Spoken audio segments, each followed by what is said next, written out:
মহিলাদের হতাশ করে এবারের রাজ্য বাজেটে বৃদ্ধি পেল না লক্ষ্মীর ভান্ডারের অর্থ।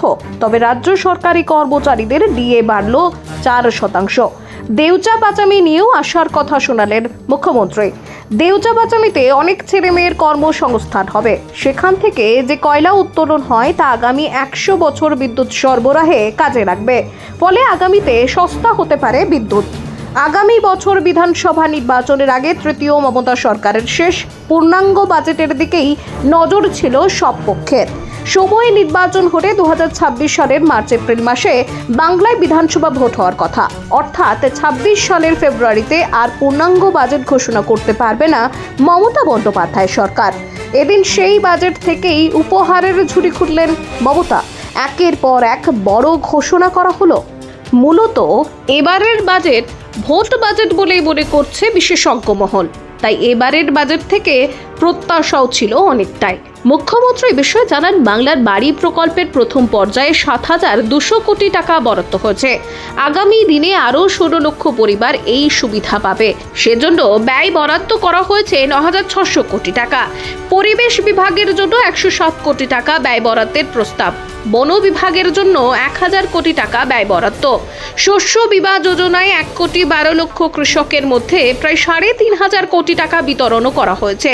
কৃষক বন্ধু প্রকল্পে 1 কোটি 8 লক্ষ কৃষককে 2 কিস্তিতে মোট 24,000 কোটি টাকা দেওয়া হয়েছে।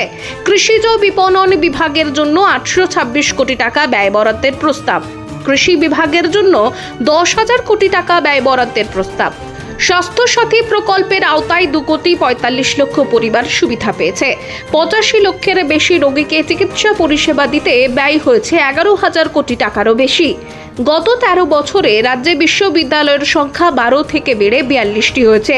24টি নতুন MBBS মেডিকেল কলেজ স্থাপিত হয়েছে। 1300 থেকে বেড়ে 5700 দাঁড়িয়েছে আসন সংখ্যা।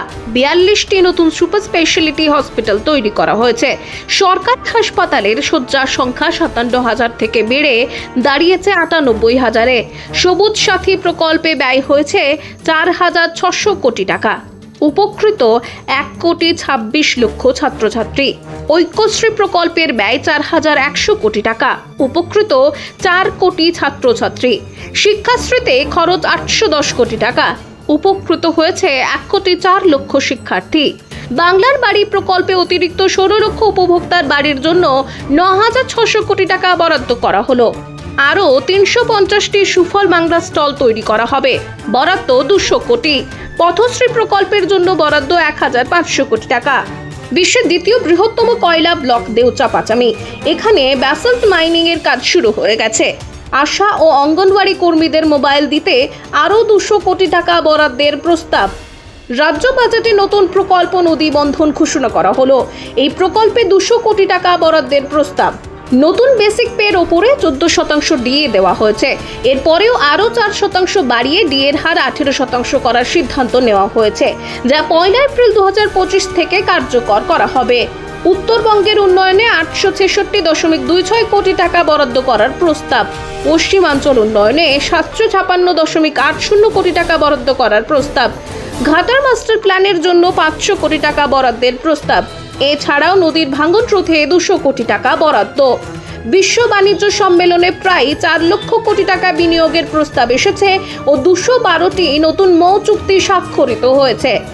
বেকারত্বের হার যা ছিল তার প্রায় অর্ধেকে নেমেছে। জীবিকা সৃষ্টি আমাদের উন্নয়ন মডেলের কেন্দ্র রয়েছে। সব মিলে বিশেষজ্ঞরা বলছেন, লক্ষ্মীর ভান্ডার নিয়ে আপাততভাবে হতাশ করলেও মুখ্যমন্ত্রীর এই বাজেট কিন্তু গ্রামমুখী উন্নয়নের দিকে ইঙ্গিত করছে। শহুরে মধ্যবিত্তদের জন্য তেমন কিছু নেই এই বাজেটে।